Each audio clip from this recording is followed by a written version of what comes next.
கன்னியாகுமரி மாவட்டம் காரைக்குடி மீனாட்சிபுரம் முத்துமாரியம்மன் கோயில் மாசி பங்குனி திருவிழா மார்ச் 11ஆம் தேதி தொடங்கி நடைபெற்று வருகிறது. இதையொட்டி பல்வேறு பகுதிகளைச் சேர்ந்த வியாபாரிகள் தற்காலிகமாக கடைகள் அமைத்து வியாபாரம் செய்து வருகின்றனர். இவற்றிற்கு மாநகராட்சி சார்பில் 10 சதுர அடிக்கு ரூபாய் 20, 15 சதுர அடிக்கு ரூபாய் 25, 20 சதுர அடிக்கு ரூபாய் 30 கட்டணமாக நிர்ணயிக்கப்பட்டது. ஆனால் ஒப்பந்ததாரர்கள் ரசீதை கொடுக்காமல் ரூபாய் 300 முதல் ரூபாய் 500 வரை வசூலித்து வருகின்றனர். இதனால் வியாபாரிகள் அதிருப்தி அடைந்தனர். காஞ்சிபுரம் மாவட்டம் ஸ்ரீபெரும்புதூர் ஊராட்சிக்குட்பட்ட எலுமியான் கோட்டூர் பகுதியில் 43 பழங்குடியின குடும்பங்களுக்கு கடந்த ஆண்டு PM ஜன்மன் திட்டத்தின் கீழ் வீடுகள் கட்டும் பணி நடைபெற்று வருகிறது. ரூபாய் 5,50,000 மதிப்பில் கட்டப்படும் வீடுகள் தரம் இல்லாமல் கட்டுமான பணி மேற்கொள்ளப்பட்டு வருவதாகவும், வீடு கட்டுவதற்கு செங்கற்கள் பயன்படுத்தாமல் சிமெண்ட் கலவையே இல்லாத ஹாலோ பிளாக் கற்கள் வைத்து கட்டுவதால் சுவர்களின் தன்மை நீடித்து உழைக்காது என தெரிந்தும் ஒப்பந்ததாரர்கள் தரமற்ற ஹாலோ பிளாக் கற்களை வைத்து வீடு கட்டுவதாக சமூக ஆர்வலர்கள் குற்றம் சாட்டியுள்ளனர்.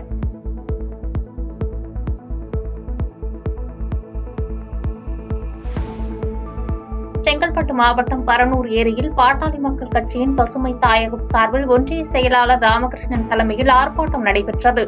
ஆர்ப்பாட்டத்தில் தமிழகத்தில் உள்ள அனைத்து நீர்நிலைகளை ஆழப்படுத்தி பாதுகாக்க வேண்டும், 2017இல் மத்திய அரசு அறிவித்த சதுப்பு நில வாரியத்தின் விதிகளை நடைமுறைப்படுத்தாமல் தமிழக அரசு கிடப்பில் போட்டுள்ளது, இதனை உடனடியாக நடைமுறைப்படுத்த வேண்டும் உள்ளிட்ட கோரிக்கைகள் முன்வைக்கப்பட்டன.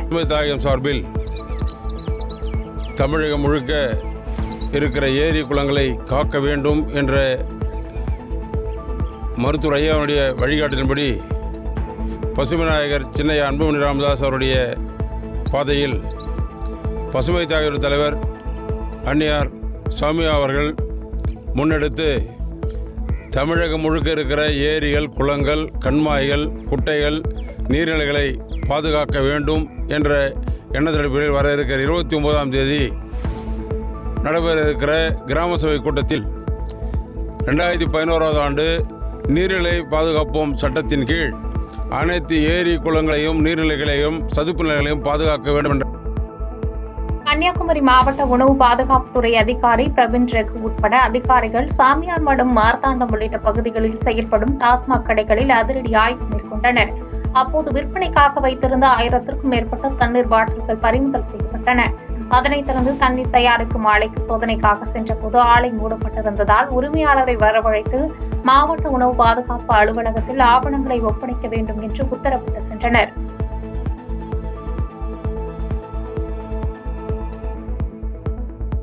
அரசு பள்ளிகளில் மாணவர்களை சேர்க்க பெற்றோர் முன் வருவதற்கு விழிப்புணர்வு ஏற்படுத்தும் வகையில் குமரி மாவட்டம் சாத்தன்கூடு பகுதியில் செயல்பட்டு வரும் அரசு பள்ளியில் ஒரு நண்பனை பள்ளிக்கு அழைப்போம் என்ற தலைப்பில் விழிப்புணர்வு மாரத்தான் ஓட்டம் நடைபெற்றது.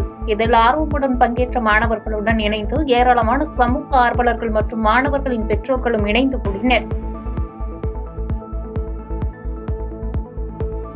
பெரம்பலூர் மாவட்டம் விராலிப்பட்டி கிராமத்தில் தெற்கு தெருவில் வசித்து வரும் வீரம்மாள் என்பவர் வீட்டின் அருகில் உள்ள மலைக்கு விறகு எடுத்து சென்றபோது கதண்டு கடித்துள்ளது. மேலும் அவருடன் இருந்த புஷ்பவள்ளி என்பவரையும் அவ்வழியாக சென்ற குப்புசாமி என்பவரையும் கதண்டு கடித்ததால் 108 ஆம்புலன்ஸ் மூலம் பெரம்பலூர் அரசு தலைமை மருத்துவமனைக்கு அனுப்பி வைக்கப்பட்டனர். கடந்த ஜனவரி மாதம் எல்லை தாண்டி மீன்பிடித்ததாக கூறி இலங்கை கடற்படையினர் காரைக்கால் மீனவர்கள் 13 பேரை கைது செய்தனர். பின்னர் 13 மீனவர்களையும் இலங்கை மல்லாகம் நீதிமன்றத்தில் விடுவித்த நிலையில் நேற்று விமானம் மூலம் சென்னை வந்தடைந்தனர். அதனைத் தொடர்ந்து செய்தியாளர்களிடம் சந்தித்து பேசிய அவர்கள், இலங்கை கடற்படை தங்களது படகில் ஏறி தொடர்ந்து 2 மணி நேரத்திற்கு மேலாக தாக்குதல் நடத்தி துப்பாக்கிச் சூடு நடத்தியதாக வேதனையுடன் தெரிவித்தனர். விருதுநகர் மாவட்டம் சிவகாசி அருகே ஆமுத்தூர் வருவாய் கிராமத்தில் நீர்வரத்து ஓடைகள், வண்டிப்பாதை ஆகியவற்றை தனியார் நிறுவனம் ஒன்று ஆக்கிரமிப்பு செய்துள்ளது. இந்த ஆக்கிரமிப்பை உடனடியாக அகற்ற வேண்டி தமிழ் விவசாயிகள் சங்கத்தினர் வருவாய் கோட்டாட்சியர் அலுவலகத்தில் போராட்டத்தில் ஈடுபட்டனர். அரியலூர் அருகே வாலசா நகரம் கிராமத்தில் உள்ள தனியார் திருமண மண்டபத்தில் புத்தக திருவிழா தொடக்க நிகழ்ச்சி நடைபெற்றது. இந்த புத்தக திருவிழாவை தொடக்கி வைத்த மாவட்ட ஆட்சித்தலைவர் ரத்னசாமி அரங்கில் வைக்கப்பட்டிருந்த புத்தகங்களை பார்வையிட்டார். பின்னர் நிகழ்ச்சியில் பேசிய மாவட்ட ஆட்சித்தலைவர், மாணவர்கள் மற்றும் இளம் தலைமுறையினருக்கு வாசிப்பு பழக்கத்தை ஏற்படுத்த வேண்டும் என்பதன் அடிப்படையிலேயே புத்தக திருவிழா நடைபெறுவதாக தெரிவித்தார். வேலூர் சத்துவாச்சாரியில் மாற்றுத்திறனாளிகள் நலத்துறையின் சார்பில் 6 வயதிற்குட்பட்ட மாற்றுத்திறனாளிகள் குழந்தைகளுக்கு இன்று ஒரு நாள் இன்ப சுற்றுலாவாக ஏலகிரி மலைக்கு அழைத்து செல்ல ஏற்பாடு செய்யப்பட்டது.